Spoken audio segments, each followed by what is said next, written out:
Bonjour, c'est Claire-Lise. Voilà, aujourd'hui dans ce bonus, je vais parler avec vous d'un sujet qui, je crois, n'est pas forcément connu par tout le monde, celui du burn-out parental.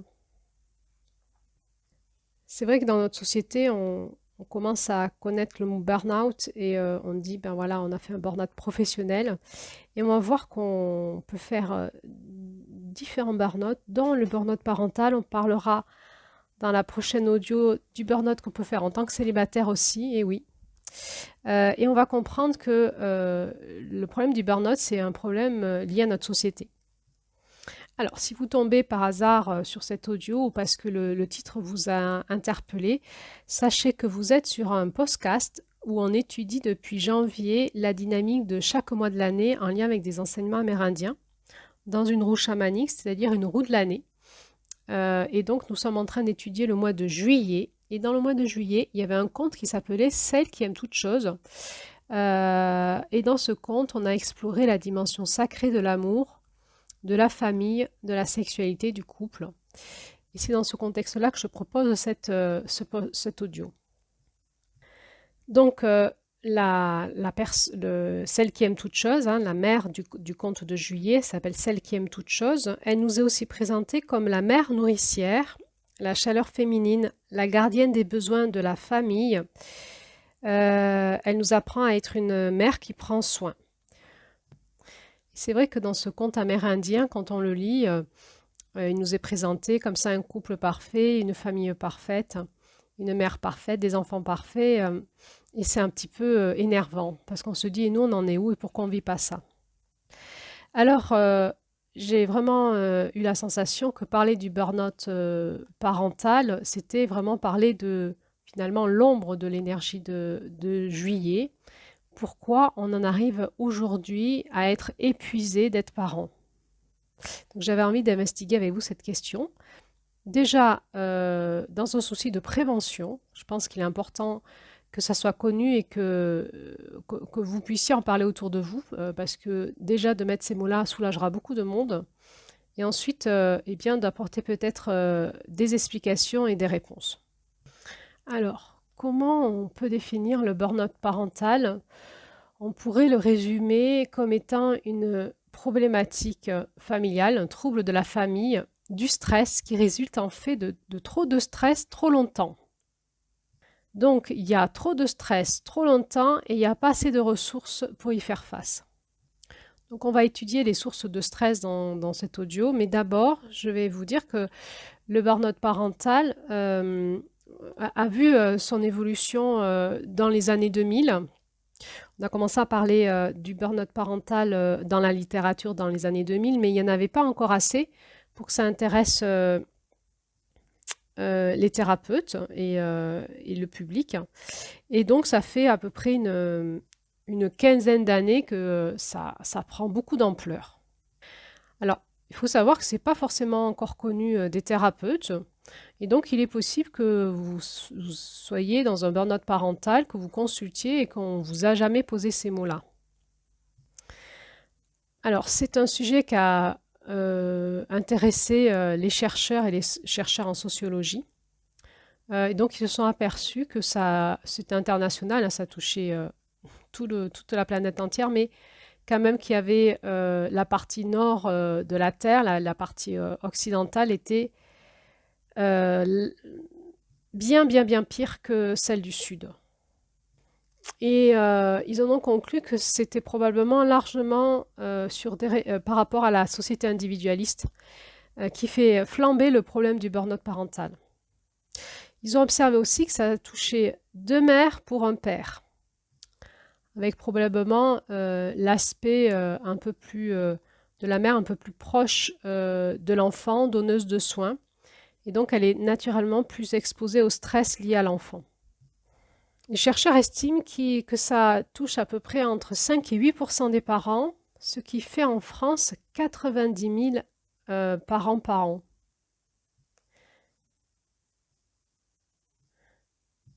Et non, en fait, j'ai louché sur les zéros, 900 000. 900 000 parents par an en France. C'est énorme. Donc je rigole, mais c'est pas rigolo. Ça touche beaucoup de monde. Alors, il y a différents niveaux de burn-out. Il y a le démarrage, il y a l'accélération et puis il y a la finalité. Donc, si on peut le prendre au plus tôt, c'est mieux. Donc, d'où l'importance de la prévention. Alors, ils se sont aperçus que le burn-out parental touchait absolument toutes sortes de parents, qu'il n'y a pas vraiment de groupe à risque qu'on pourrait stigmatiser. On ne peut pas dire que le burn-out parental, c'est le truc des mères qui ont des mères jeunes qui ont des enfants trop tôt. On ne peut pas dire que ça concerne les parents qui ont des enfants malades. Ils se sont aperçus que le burn-out parental concernait aussi des personnes qui, a priori, n'auraient pas de raison d'y tomber dedans. Donc, je vais essayer de vous expliquer comment ça se met en place. Déjà, on va parler des symptômes. Donc, il y a beaucoup de stress. Ça, c'est ce qui va toujours être commun. Et c'est en principe un processus général qui va faire que quelqu'un tombe dans le burn-out. C'est une accumulation de petits et gros stresseurs. Et il y a quelque chose qui va faire qui va empêcher les ressources d'arriver face à ce stress. Donc, il ne va pas y avoir de ressources. Il va y avoir beaucoup de stress et pas beaucoup de ressources. Et ça amène au burn-out. Souvent, vous savez, on dit que le burn-out, on prend l'image d'une bougie. On dit que c'est une bougie qui a allumé très très fort, qui a flambé, qui s'est allumée pendant un temps très très fort et que tout d'un coup, elle s'est consumée. Souvent, dans le burn-out, que ce soit professionnel ou ailleurs, toute sorte de burn-out, c'est des personnes qui s'investissent énormément, qui donnent beaucoup d'énergie et tout d'un coup, zoom, il y a un effondrement d'énergie, il n'y a plus rien. Ce qui amène à cet effondrement d'énergie, c'est qu'il y a eu un stress vraiment anormal, beaucoup trop haut, sur un long terme et qui tout d'un coup, c'est comme si le système intérieur avait grillé et tout s'effondre. Donc, ce qui caractérise le burn-out, c'est que on tient, on pense qu'on est fort, en fait, finalement, c'est comme si on courait et qu'on allait se prendre le mur, et le mur arrive, on ne veut pas le voir, et on se le prend, on s'écroule. Donc, c'est ce qui fait que les personnes ne consultent pas beaucoup, parce que déjà, elles ne comprennent pas qu'elles vont s'écrouler, parce que tant qu'elles ont de l'énergie, elles ont de l'énergie, et un jour, elles s'écroulent d'un coup, et quand elles se sont écroulées, c'est trop tard. Et ensuite, ce qui fait que les mamans ne consultent pas ou les parents ne consultent pas quand ils font un burn-out parental, on va le voir, c'est qu'ils ne supportent plus leur enfant et que c'est difficile d'aller dire ça à un thérapeute. On ne pense pas que ça entre guillemets, ça se soigne. On pense qu'on a un problème et on va se taire, on va encore prendre sur soi. Et ça va avoir des conséquences dramatiques. Donc le burn-out parental va se décliner en 3 grands symptômes avec un phénomène de contraste. On va parler tout de suite de ce phénomène de contraste. Je viens d'en parler un petit peu. Le phénomène de contraste, c'est que ça touche des parents plutôt très investis dans leur parentalité, plutôt avec une exigence très importante sur la parentalité positive et le bien-être de l'enfant. Et ce qui va se passer, c'est qu'au moment où ils vont basculer en burn-out, il va se passer tout l'inverse. Il va y avoir de la violence sur l'enfant, et alors que le parent en lui-même n'est pas du tout maltraitant, en principe. Violence verbale, psychologique, physique. Donc souvent, ça touche des parents perfectionnistes qui vont vraiment vouloir être des parents parfaits, et du jour au lendemain, ils s'écroulent et ils n'arrivent plus à rien gérer chez eux. Et donc, il va y avoir de la négligence chez eux et chez leurs enfants.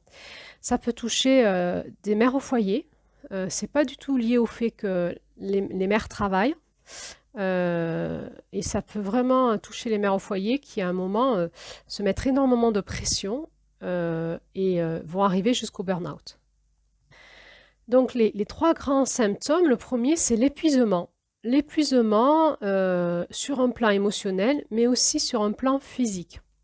Et quand ça s'écroule comme ça, les personnes ont une incapacité à sortir de leur lit quand il s'agit de s'occuper de leur enfant. C'est les enfants qui sont la source de stress, et tout ce qui va être autour des enfants, c'est difficile. Ils ne vont pas y arriver, et tout ce qui est en dehors des enfants, c'est possible. On va voir que par exemple, ce sont des parents qui vont pouvoir continuer à travailler et on va avoir du mal à rentrer chez eux. S'occuper des enfants, ça devient trop difficile, mais travailler, c'est OK. Donc ils ressentent un épuisement et ils n'ont aucune énergie pour s'occuper de leurs enfants, avec vraiment une envie de s'éloigner de cette source du stress, c'est-à-dire de s'éloigner de leurs enfants. Donc ça, c'est le démarrage. Après, il va y avoir l'installation et il va arriver ce qu'on appelle la distanciation émotionnelle. Donc à un moment, la personne vit une forme de distance où elle n'a plus la capacité de se connecter aux émotions de ses enfants. Elle n'a plus cette forme d'empathie de parent, de maman ou de papa pour son enfant. Donc ça va faire une parentalité un peu froide, où on va faire juste le strict minimum. On va les conduire à l'école, leur donner à manger, mais on va avoir beaucoup de difficultés à s'impliquer émotionnellement. Et tout cela va mener à une saturation dans le rôle parental, une perte de plaisir et d'épanouissement. Il y a des parents qui nous disent qu'ils n'ont plus de plaisir à partager un repas avec les enfants, à faire une activité avec eux. Et finalement, ils préfèrent que les choses se passent de manière très séparée, voir les enfants le moins possible. Et donc là, j'insiste sur le contraste parce que souvent, c'était des parents qui, avant, c'était tout l'inverse. Ils étaient très investis avec leurs enfants. Et tout d'un coup, quand ils s'écroulent, ils n'en peuvent plus, ils ne peuvent plus les voir. Ils n'ont plus envie. Donc les parents nous disent, je ne me reconnais plus. Je n'étais pas comme ça avant et le conjoint aussi, les conjoints ne reconnaissent plus le père ou la mère, ils ne comprennent pas ce qui se passe. Du jour au lendemain, le père ou la mère change et ils ne comprennent pas ce qui se passe. Change de tout au tout.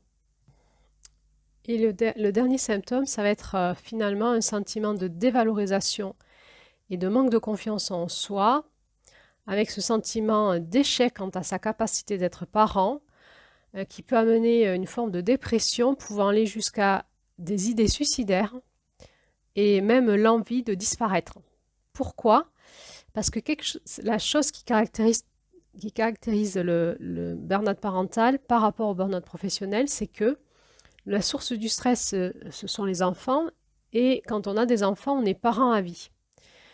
Alors que quand on fait un burn-out professionnel, quand on a trop de stress au travail, on peut se mettre en arrêt maladie, on peut aussi changer de travail, faire des reconversions professionnelles. Il y a tout un tas de solutions qui existent face au burn-out professionnel. Alors que face au burn-out parental, on verra qu'il y a des solutions qui existent aussi, mais ce n'est pas si simple que ça. Et le parent a l'impression qu'il s'en sortira jamais et que la seule porte de sortie, c'est soit disparaître, donc abandonner ses enfants, ou soit se suicider, avec une sensation d'impasse. Alors, je vais vous lire le témoignage d'une maman qui est en burn-out et qui témoigne. Elle dit « C'est la saturation, elles vont se chamailler, elles vont crier 50 000 fois « Maman, maman, j'ai faim, j'ai soif, je dois aller aux toilettes, je dois faire ceci, je dois faire cela. » Ce ne sont que des enfants et leur demande est légitime. Mais c'est ce mot « maman », je ne le supporte plus. La première fois qu'un bébé vous dit « maman », c'est le plus beau jour de votre vie. Aujourd'hui, ce n'est plus un mot que je suis heureuse d'entendre, maman, mais c'est devenu un mot de torture. Voilà, donc on comprend que c'est très, très violent. Les personnes qui vivent ce genre de burn-out vont vivre beaucoup de culpabilité et de honte. Donc on va essayer de comprendre pourquoi. La première chose, c'est qu'il y a un décalage entre ceux qui vivent et ce que la société présente. Et donc, ils ont l'impression que c'est eux qui ont un problème. Ils ont surtout l'impression qu'être parent, ça suppose d'être heureux et d'être épanoui dans ce rôle-là. Et pour eux, ce n'est pas le cas. Donc, je vais vous expliquer les facteurs sociétals et puis ensuite, on ira voir les facteurs à l'intérieur des familles et puis ensuite, les portes de sortie. Donc, la société, comme je vous les ai présenté dans les dernières audios, donc, a évolué. La famille a évolué et on est arrivé de la famille nucléaire où les mamans restent à la maison à ces différentes sortes de familles aujourd'hui où tout le monde travaille avec beaucoup de divorces, beaucoup de pression, beaucoup de tensions et en même temps une société qui est devenue de plus en plus individualiste et exigeante. La société d'aujourd'hui, elle nous présente le fait d'avoir des enfants comme étant plutôt relié à des émotions positives. Dès que vous avez un bébé, toutes les cartes qu'on vous envoie, c'est des cartes de bonheur. Et ça ne nous viendrait pas l'idée à une maman qui vient d'accoucher de lui dire ma pauvre, voilà, c'est le début des épreuves qui commencent. Donc il y a quand même l'idée que être parent, c'est toujours positif. Et en réalité, c'est pas du tout vrai. Être parent, c'est un vrai challenge qui nécessite beaucoup de courage, de réconfort des proches. Et c'est un métier, je parle de métier, mais oui, c'est un peu ça, c'est un métier hyper stressant. Il y a le stress dans la parentalité est tout le temps présent. On se fait toujours du souci pour ses enfants. Donc c'est un travail exigeant dont on ne peut jamais démissionner. En plus, c'est un peu la plus vieille histoire du monde. C'est-à-dire on est tous issus de là, c'est-à-dire qu'on a tous eu des parents et c'est parce qu'on a eu des parents qu'aujourd'hui on est vivant. Alors, quand on interroge, les chercheurs ont interrogé des personnes âgées en maison de retraite qui, eux, ont témoigné qu'ils n'avaient pas ce problème-là, en fait, et qu'ils ne se posaient pas les mêmes questions que les parents d'aujourd'hui. Ça avait l'air de rouler un peu mieux pour eux. Alors, on peut se poser la question de savoir pourquoi la parentalité au XXIe siècle est un sujet de souffrance, alors que finalement, c'est sans doute la chose la plus universelle et la plus banale du monde. Eh bien, on fait probablement que d'être parent au XXIe siècle, eh bien, c'est pas du tout la même chose qu'il y a 2-3 générations. Parce qu'on est dans un contexte social et culturel historique qui fait qu'il y a une pression inédite qui s'exerce aujourd'hui sur les parents. Alors, regardons comment la société a évolué. Eh bien, la première chose dont je vais vous parler, c'est la thématique de la coparentalité. Donc aujourd'hui, les parents sont coparents, les rôles ont évolué et il va falloir se mettre d'accord sur qui fait quoi. Alors qu'avant, il n'y avait pas de nécessité de se mettre d'accord sur les valeurs à transmettre, la façon de parler à l'enfant, la façon de lui dire qu'est-ce qu'on lui met, de transmettre nos émotions, etc. Avant, les rôles étaient genrés et donc les mères s'occupaient des soins d'éducation et les pères s'occupaient des ressources financières et matérielles de la famille. Donc aujourd'hui, les pères sont aussi attendus sur le versant de la famille et donc il y a eu un bouleversement. Et ça va demander de l'adaptation de la part de chacun avec parfois des tensions. En plus, on n'a toujours pas beaucoup de repères, on ne sait pas sur quoi s'appuyer puisque c'est pas comme ça que faisait la génération d'avant, donc on est obligé de tout inventer. Donc ça, c'est un premier stress dans la famille, le stress de discuter entre parents de l'éducation des enfants, de nos valeurs, de comment on parle aux enfants, etc. Et finalement, l'éducation des enfants est devenue quelque chose de très normé et de très légalisé. Il ne faut pas que tu parles comme ça, c'est pas bon. Voilà, c'est-à-dire que si dans le couple parental, il y a une valeur forte de parentalité positive, d'éducation positive, et si à un moment je m'énerve, le regard de mon compagnon va me signifier que je suis une mauvaise mère, par exemple. Donc, alors qu'avant, en fait, dans les rôles, les mères faisaient ce qu'elles avaient à faire, les pères faisaient ce qu'ils avaient à faire, il n'y avait pas de concurrence des rôles.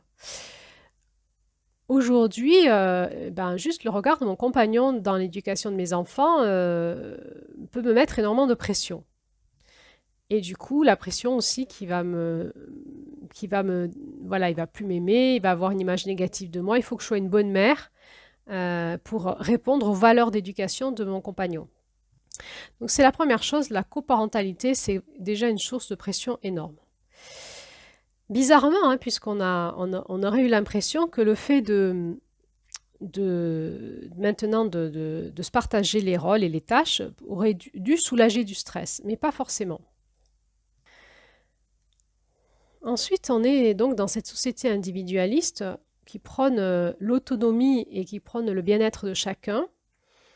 Et paradoxalement, cette société individualiste qui est censée m'amener plus de bonheur va m'amener plus de pression dans ce qu'on appelle les injonctions contradictoires. C'est-à-dire qu'il faut que je mène tout de front, le bien-être de mon couple, le bien-être de mes enfants, le bien-être de moi, il faut que je m'occupe de moi, que je m'aime, il faut que je sois indépendante, il faut que mes enfants fassent tout un tas d'activités extrascolaires pour leur propre développement personnel, il faut que je puisse aller voir mes amis, que mon compagnon aille voir ses amis, et ça donne l'impression, comme on ne peut pas tout mener de front, qu'on n'est jamais là où on doit être. Par exemple, si une maman prend une soirée pour elle et qu'elle a payé une babysitter pour s'occuper des enfants et qu'elle passe une très bonne soirée loin de ses enfants avec ses copines, eh ben, elle va se culpabiliser d'être là avec ses copines alors que ses enfants, ils sont avec la babysitter. Et puis, on est aussi dans cette société donc où il y a les familles recomposées et donc avec les gardes alternées. Et la parentalité du XXIe siècle, ça donne un petit peu, une semaine tu es à fond sur tes propres besoins, et donc tu dois t'occuper de toi pour être bien, sinon tu te culpabilises si tu n'as pas pris soin de toi, tu ne peux t'en prendre qu'à toi si tu n'es pas bien. Et la deuxième semaine, tu es à fond sur les besoins de tes enfants qu'il faut aussi combler parce que c'est le bonheur de tes enfants qui est en jeu et donc il y a énormément de pression. Ensuite, il y a la place de l'enfant. Vous savez, je vous avais parlé de cet enfant qui devient l'objet de désir. On peut appeler aussi le concept de l'enfant choisi. Donc avec l'avancée, les progrès médicaux et les progrès de la contraception et la maîtrise des naissances, l'enfant devient un enfant choisi. C'est-à-dire qu'on ne l'a pas sur les bras, il ne nous est pas tombé du ciel, on n'a pas 5, 6 enfants, on ne l'a pas choisi, mais on a choisi nos enfants. C'est le résultat d'un projet de vie. Donc vous choisissez à quel âge vous voulez les avoir, combien vous voulez les avoir, etc. Et quand on choisit quelque chose et que ça fait partie d'un projet de vie, on ne s'en plaint pas. On assume. Et donc on va vouloir donner le meilleur de nous-mêmes. Et donner le meilleur de nous-mêmes à l'enfant, puisqu'on l'a désiré, on l'a voulu. Et il y a un moment où ça va vriller. Il y a quelque chose qui va nous dire en nous, tu l'as voulu, tu l'assumes. Là-dessus, il y a un autre niveau de pression qui va se mettre par la société, c'est le statut de l'enfant qui a changé. Donc on a parlé de cet enfant roi, cet enfant désiré. Si je rezoome un petit peu sur l'évolution de l'enfant, vous vous rappelez, on s'était dit qu'au XIXe siècle, l'enfant, il travaillait dans la ferme familiale ou dans l'entreprise familiale où il travaillait à la mine ou dans les industries. Et en fait, à ce moment-là, il y avait vraiment une indifférence de l'enfant et une méconnaissance des besoins de l'enfant. Il mourait plus qu'aujourd'hui. Ils étaient l'objet souvent de mauvais traitements. On les a amenés même sur la place publique, voire des exécutions, sans que personne se préoccupe de l'effet traumatique que ça peut avoir sur eux.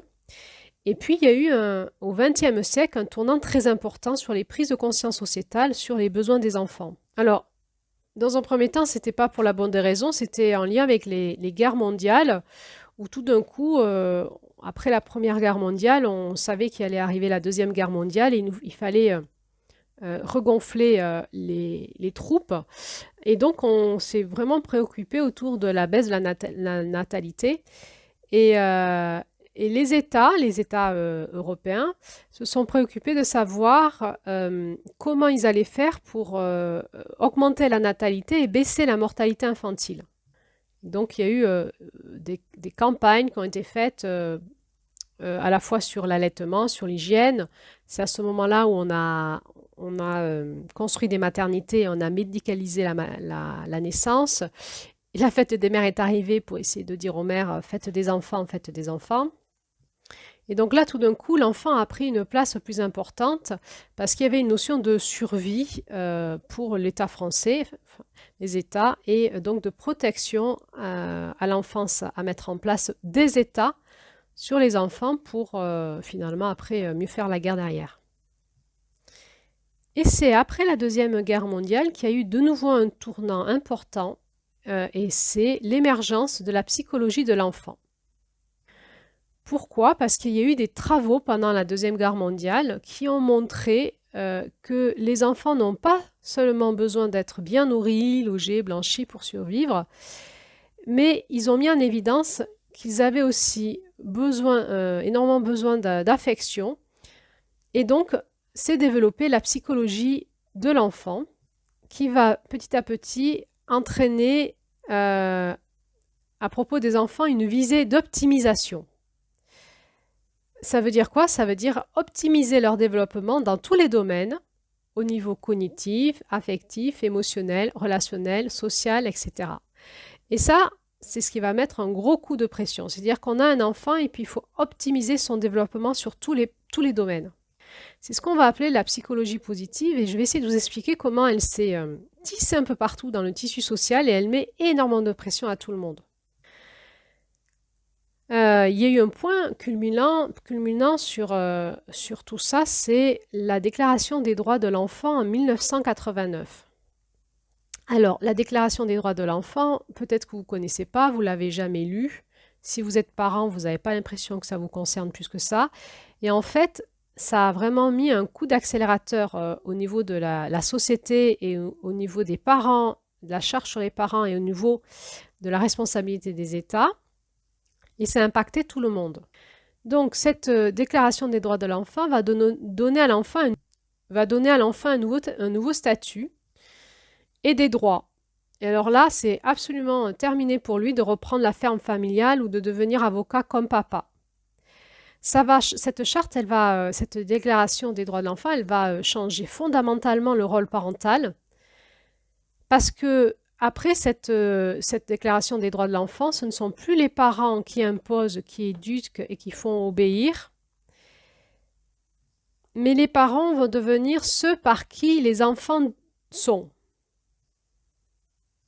Donc, on va demander aux parents de prendre soin du devenir des enfants et de s'assurer que leurs enfants peuvent bénéficier de leurs propres droits. Et on va demander aux parents de permettre à l'enfant d'optimiser son développement là où lui a choisi de le faire. Alors, quand on lit cette déclaration des droits de l'enfant, on va s'apercevoir que c'est très lourd tout ce qui est demandé. Il y a une énorme charge qui va peser sur les parents, les responsabilités. C'est ce qui a amené maintenant tous les loisirs des enfants, les activités secondaires, ça vient de là. Et alors, ce qui s'est passé, c'est que les États membres qui ont signé cette charte vont s'engager à faire deux choses pour aider les parents. Donc, ils vont mettre en œuvre des services, des moyens pour soutenir le travail des parents, des familles. Donc, il y a eu des moyens financiers comme les allocations familiales, des services au bénéfice des familles, des associations, mais aussi tout ce qu'on connaît qui va permettre aux parents de fonctionner, comme tous les milieux de la petite enfance, les crèches. Et finalement, l'État s'engage à ce qu'on continue d'optimiser le développement de l'enfant pendant que les parents sont au travail. Ainsi que ce soit les parents, l'État ou les acteurs de la petite enfance, tout le monde agit pour le meilleur intérêt de l'enfant et pour une visée d'optimisation. Et le deuxième engagement des États, eh bien, c'est de surveiller les parents, de surveiller à ce que les parents prennent soin des enfants et agissent bien pour l'intérêt supérieur des enfants. Donc, ils vont mettre en place des politiques qui vont évidemment évoluer dans le bon sens sur la prévention de la maltraitance, de la violence à l'égard des enfants.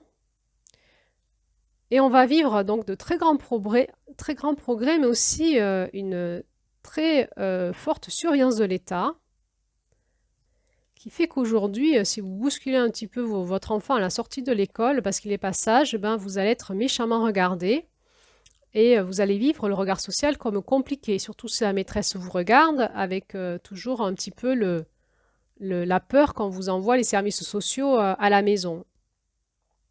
Il suffit pendant les divorces, hein, les séparations, qu'un parent dénonce, fasse un signalement comme quoi vous serez un parent maltraitant pour que les enfants soient convoqués à la police, soient interrogés et que vous vous retrouvez avec une enquête sociale à la maison.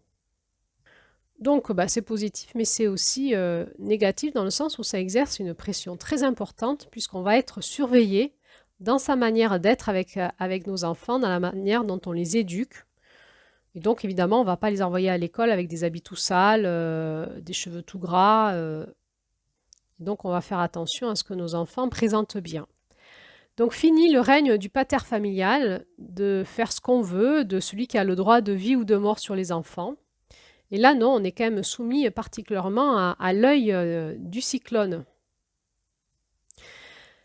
Donc dans tout ça, eh ben, il y a ces sciences psychologiques dans le domaine de l'enfant qui a pris de l'essor, avec énormément de campagnes à la télé, de prévention, dans la rue, et puis on en parle entre copines. Et donc tout un tas aussi de littérature qui a émergé dans les 5 dernières décennies du XXe siècle, là. Et il y a deux choses qui vont être mises en évidence par cette littérature psychologique. La première, c'est le phénomène de l'attachement. Et ensuite, la deuxième, c'est toute la recherche sur les pratiques éducatives et parentales. Et là va sortir la notion d'éducation positive.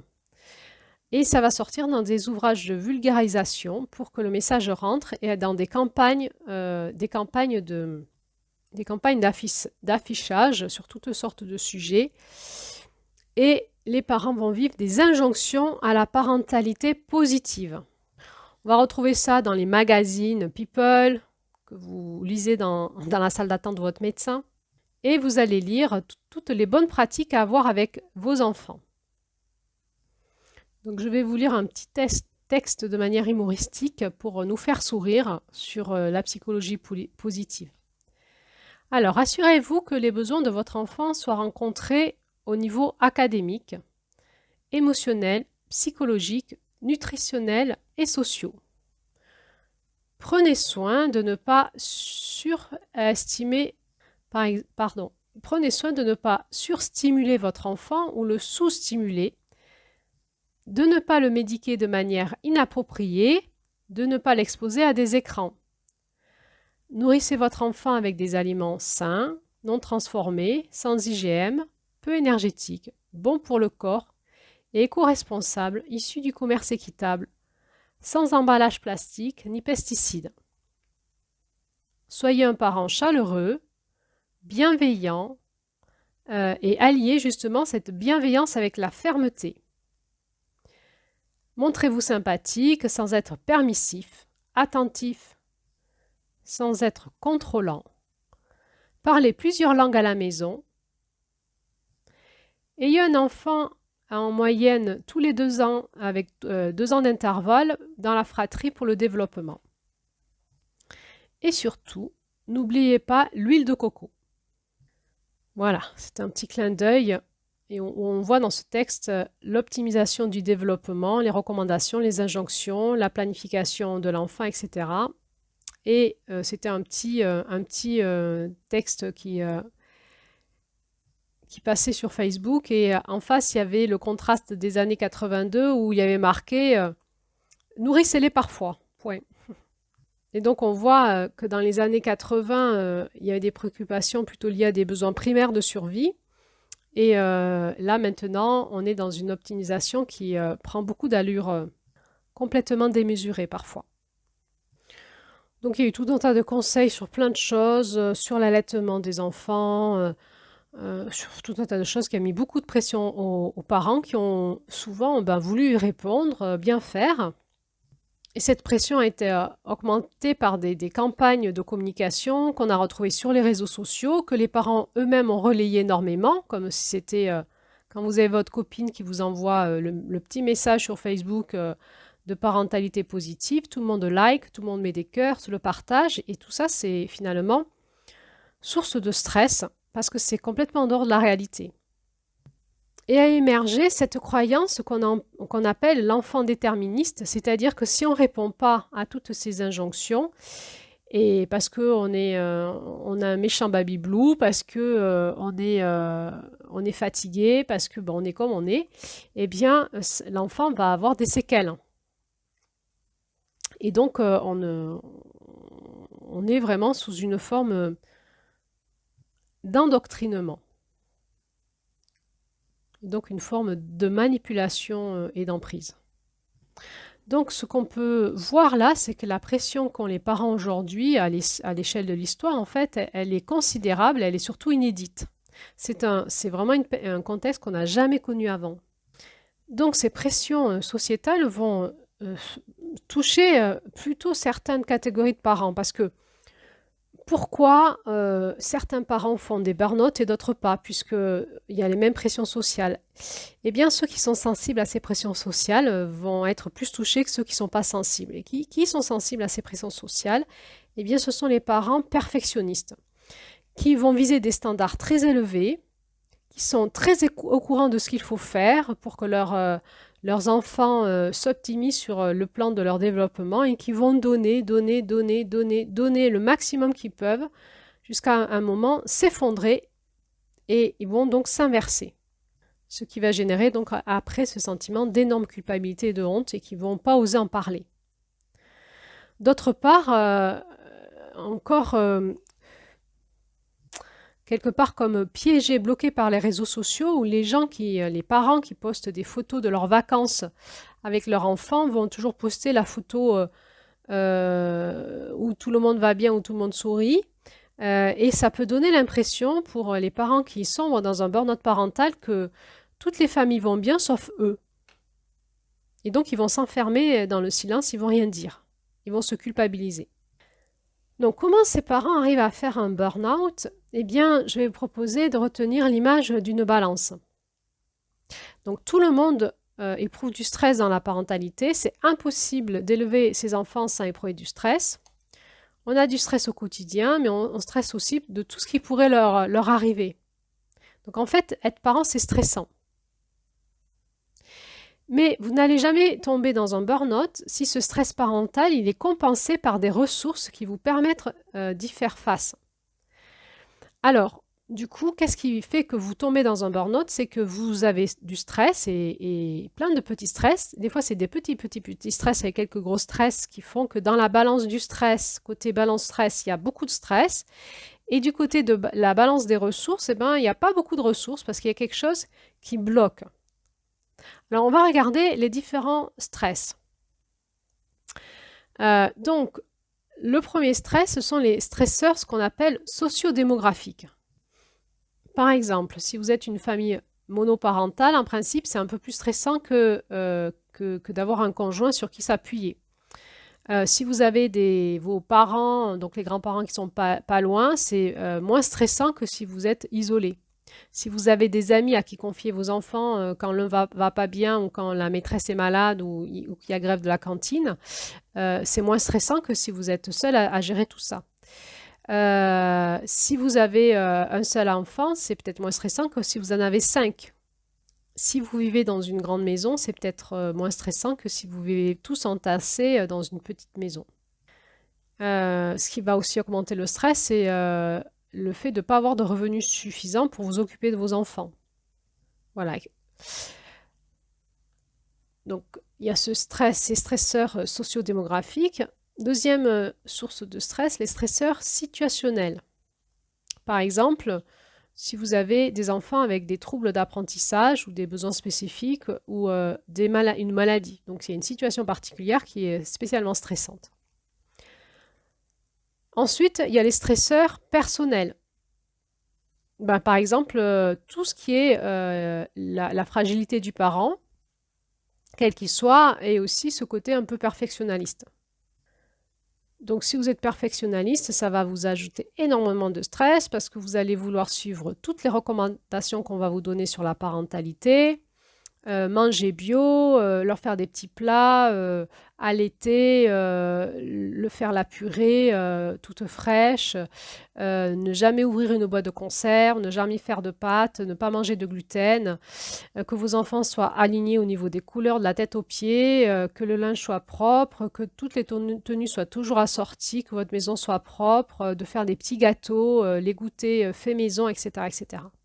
Et ça, c'est énorme en termes de stress. Vous allez vouloir que vos enfants y fassent toutes les activités de loisirs. Alors, un pour le sport collectif, un pour le sport individuel, un pour la musique, l'autre pour l'art, etc. Donc, vous allez vouloir que tout soit parfait pour vos enfants, tout tip-top, et vous allez vous mettre énormément de stress et de contraintes.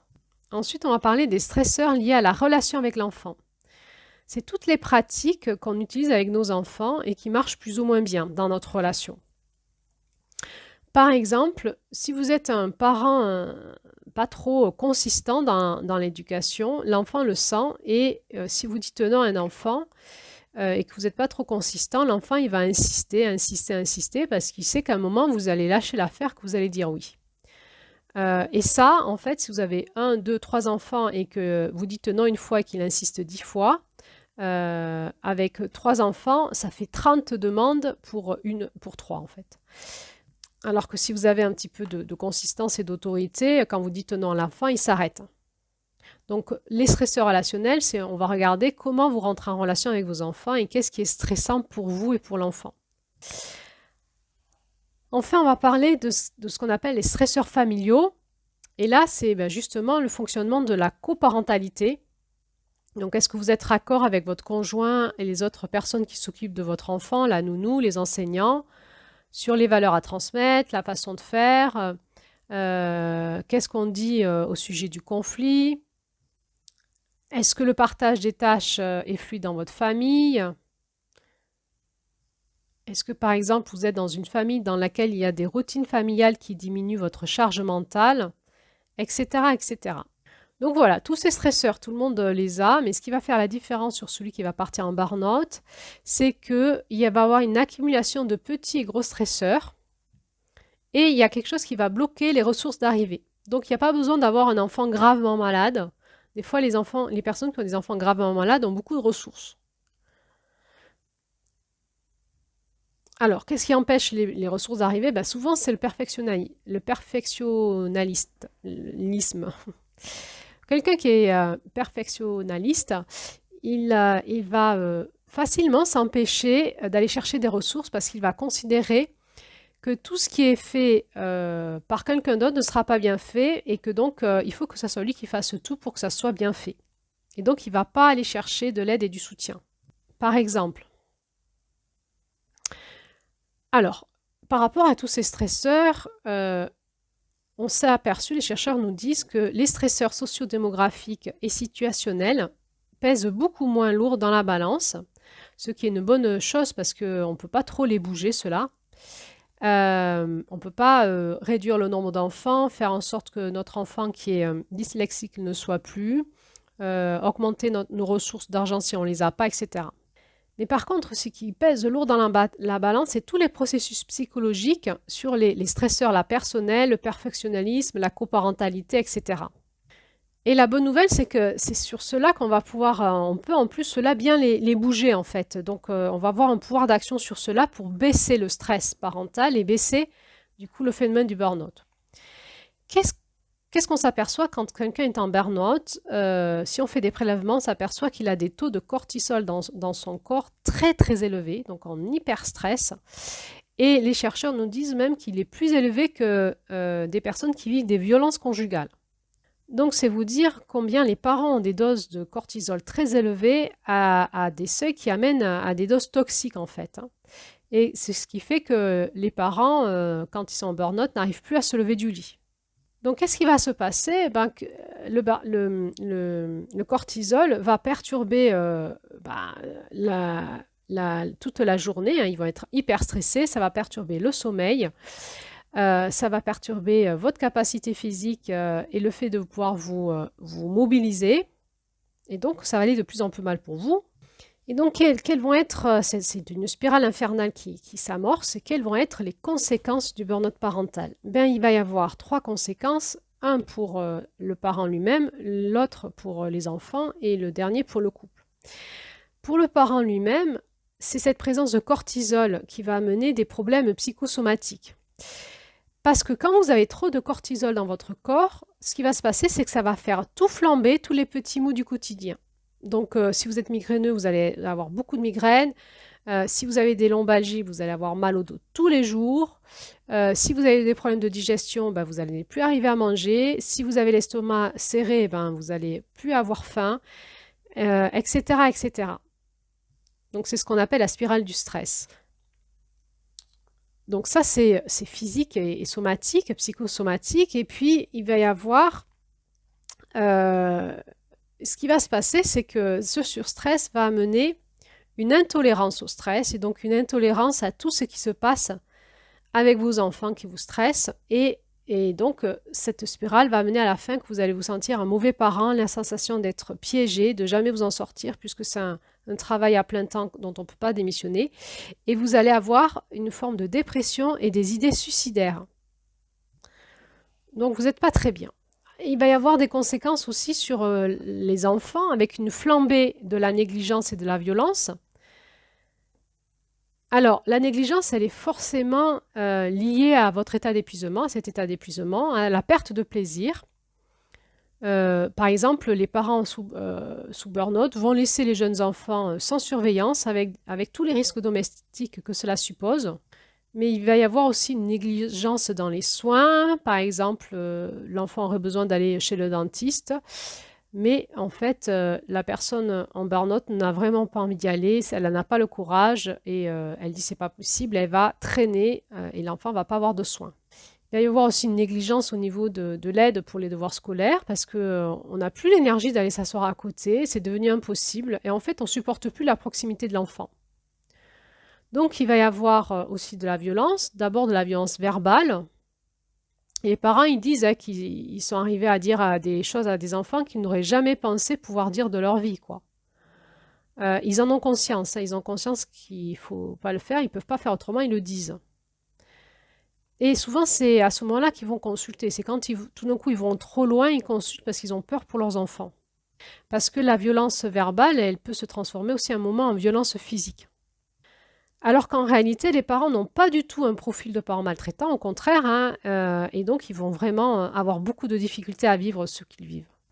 Donc là, je vais vous lire un autre témoignage qui témoigne de ça, d'une maman qui disait « J'avais vraiment des crises de colère très intenses à l'égard de ma première fille que je ne supportais plus. Ça me faisait mal au cerveau quand elle parlait avec ses cris, ses pleurs.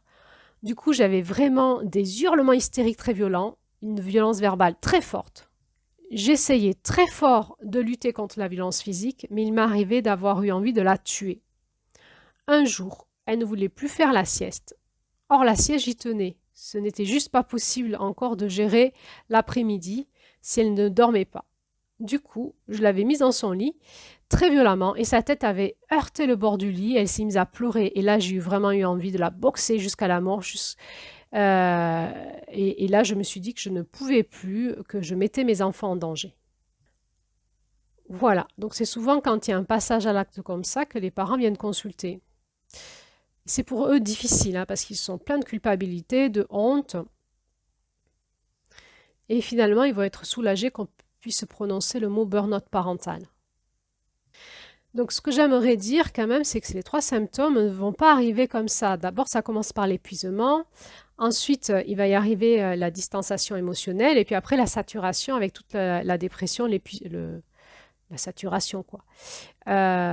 Donc, la prévention, elle est importante parce que si on arrivait au moment de l'épuisement à dire, ben voilà, tu es en train de démarrer un burn-out parental, eh bien, ça enrayerait les problématiques de négligence et de violence pour les enfants parce que celles-ci, elles arrivent au moment de la distanciation émotionnelle. Parce que quand on est dans la distanciation émotionnelle, on n'arrive plus du tout à se connecter aux besoins de l'enfant par empathie et c'est là que ça ouvre la porte à la violence. Voilà, et puis les dernières conséquences, c'est pour le couple. Le couple, ça se passe mal aussi. Le couple, le parent qui va bien ne comprend pas pourquoi le parent qui va mal, tout d'un coup, allait bien, tout d'un coup va plus bien, et c'est inversé, va lui reprocher d'être violent.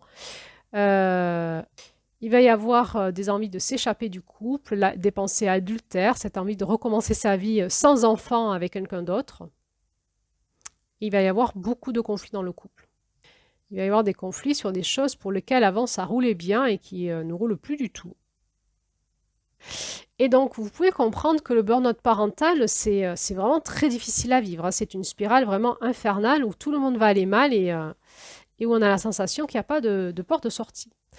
Alors, il y en a des solutions. Les solutions, il faut les consulter. Il y a des professionnels qui peuvent prendre en charge ça. Il y a des solutions à la fois individuelles et collectives. Individuel, on va baisser les sources de stress, on va investiguer toutes les sources de stress et on va baisser celles qu'on peut baisser. Et on va essayer de retrouver des ressources et de faire circuler les ressources qui vont bien en face. Et ça, les chercheurs ont démontré que ça baissait de 50% le niveau de cortisol. Et donc, ça ramenait à un stress quasi normal dans la société. Donc, c'est vachement encourageant quand même. Il y aurait des solutions aussi collectives à rechercher. On est dans une société qui met trop de pression. Il faut peut-être arrêter maintenant de faire des discours trop sur la positivité, sur la parentalité positive. Il y a vraiment un truc qui est insupportable, c'est quand les parents qui sont en burn-out parlent de ce qu'ils vivent, eh bien en face, ils ont des personnes qui leur répondent « Mais tes enfants, ils sont géniaux, regarde ton couple, t'as de l'argent, t'as tout ce qui va bien dans ta vie, pourquoi tu te mets dans ces états ?» Et ça, c'est terrible parce qu'ils ne sont pas du tout compris, ils sont jugés, voire même stigmatisés de violents, de maltraitants. Eux, ils ne supportent plus leur enfant, ils regrettent leur parentalité et c'est très difficile pour eux. Donc il faut vraiment consulter, il faut vraiment trouver quelqu'un qui puisse écouter ces paroles, ces personnes sans jugement. Évidemment, si vous écoutez cet audio et que vous maintenant connaissez le burn-out parental, eh bien déjà, si vous êtes un ami qui pouvait écouter quelqu'un qui fait un burn-out parental, si vous pouvez l'écouter sans jugement et lui dire en fait ce qu'il vit, c'est déjà énorme. Donc accueillir la parole, écouter, laisser dire cette souffrance sans que le parent ait la sensation d'être jugé. Il va falloir travailler sur toute la culpabilité, donner des repères, vraiment travailler sur tout ce qui bloque l'accès aux ressources, hein, beaucoup de culpabilité, des parents très contrôlants, il va falloir tout travailler tout ça. On appelle ça en thérapie les techniques cognitivo-comportementales, parce que la personne va avoir l'impression, en lâchant le stress qu'elle se mettait pour ses enfants, qu'elle va devenir une mère castratrice en fait, hein, que son enfant, parce qu'elle est très endoctrinée par la parentalité positive et donc elle va avoir l'impression que si elle ne le fait pas, son enfant va aller mal. Donc on va aussi travailler sur les ressources parallèles, les grands-parents, les nounous, les personnes qui peuvent venir aider à domicile, le compagnon. Le compagnon, on a du mal à communiquer, on a du mal à lui demander de manière constructive de l'aide. On va apprendre à ces super mamans ou ces super papas à demander de l'aide et on va essayer de faire en sorte que ces aides ont une chance à aboutir à vraiment un soutien de la personne, une vraie ressource. C'est de la thérapie relativement courte, hein. On n'est pas sur des années de consultation, donc il faut aller consulter. Et puis on a une grande rééducation des thérapeutes, des professionnels de la thérapie, pour sortir du discours de la parentalité positive, qui est juste concentré exclusivement sur l'intérêt supérieur de l'enfant, sans prendre en compte la pression que ça met aux parents. Donc oui, bien sûr qu'on a envie de tout ce que la parentalité positive nous dit, mais ça va être plutôt un objectif comme un phare qui nous guide, plutôt que quelque chose à vivre, parce que c'est impossible à vivre en fait. Donc la bienveillance, on va la mettre évidemment sur l'enfant, mais on va surtout la mettre sur le parent, parce que si le parent va mal, l'enfant va mal. Donc on va plutôt proposer aux parents d'être des parents suffisamment bons et pas parfaits. Du coup, d'accepter aussi parfois de ne pas être des bons parents et peut-être parfois un peu beaucoup des fois. On va revenir à un principe de réalité et d'accueil et on le retrouve dans ce mois de juillet, dans l'énergie du conte du mois de juillet, hein, c'est d'accepter ce qui est. Et à la fois nos failles et nos faiblesses et vraiment dire aux parents que le tort qu'ils font à leur enfant, eh ben, ça les construit aussi parce qu'ils se construisent dans nos failles. Les enfants, ils ont besoin de voir que les adultes autour d'eux commettent aussi des erreurs, que c'est pas parfait tout le temps et que c'est en reconnaissant nos erreurs avec nos enfants qu'on apprend à nos enfants le pardon et à tolérer eux-mêmes leurs propres erreurs. Et à comprendre bien qu'être un être humain, c'est faire des choses qui fonctionnent et parfois qui ne fonctionnent pas, qu'on ne maîtrise pas tout. Et ça c'est très positif, parce qu'en fait, il y a encore des études qui ont montré que la société est en train de créer des générations d'enfants de plus en plus eux-mêmes perfectionnistes, avec les parents perfectionnistes, et des enfants de plus en plus anxieux. C'est vraiment des études internationales qui montrent ça. Il y a une grosse augmentation de l'anxiété et du perfectionnisme dans les générations qui arrivent. Et c'est probablement dû au fait qu'on a voulu appliquer la parentalité positive parfaite et qu'on est donc dans l'hyperparentalité. Et on fait ce qu'on appelle l'hélicoptère parenting. C'est quoi l'hélicoptère parenting? Eh ben, c'est la surprotection de l'enfant. On appelle aussi faire des enfants coton, en fait, qui sont incapables de réagir au stress et de s'en sortir tout seuls dans des situations problématiques parce qu'on les a beaucoup trop protégés, on a résolu tous leurs problèmes, on a tout anticipé pour eux, on a été là tout le temps. Et ça fait autant de tort aux parents qui s'épuisent qu'aux enfants qui n'apprennent pas à gérer leur stress et la négativité de la vie. Donc voilà ce que je pouvais vous dire aujourd'hui sur le burn-out familial. N'hésitez pas à partager cet audio, à la liker aussi, à la partager sur les réseaux sociaux. Vraiment, le message que j'ai envie de laisser à la fin de cet audio, c'est vraiment, il n'y a pas de parents parfaits. Nos enfants se construisent dans la vie qu'ils vivent. C'est pas parce que ils vivent des choses, une enfance facile, qu'ils auront une belle vie derrière. Et on voit que l'excès de perfectionnisme amène derrière à l'inverse de ce qu'on veut. Donc revenons à l'équilibre de vie, à ce qui est, à la compassion, à l'accueil de ce qui est, à aimer toute chose. Et surtout apprenons à nous aimer simplement dans ce que nous sommes, dans nos failles et nos qualités, et à nous pardonner et à plutôt semer en nous cette énergie de juillet et la cultiver plutôt que de continuer à répondre aux injonctions d'une société hyper stressante avec aussi des psychologues, des thérapeutes qui sont finalement en dehors de la réalité. Il faut revenir à la réalité et au processus naturel qui fait qu'on se construit toujours en équilibre, on va dire, dans le positif et négatif, et ce qui crée la vie en nous. Alors, prochain audio, je vais parler de la même chose, mais à l'inverse, c'est le burn-out des personnes célibataires. Eh bien oui, parce que les mamans qui font des burn-out voudraient tant ne plus avoir d'enfants et être célibataires, et il y a des célibataires qui font des burn-out de solitude et qui voudraient tant ne plus être seuls. Donc, c'est tout le paradoxe de notre société. Je vous parlerai donc de ce paradoxe dans une nouvelle audio. Et donc, à bientôt pour la suite.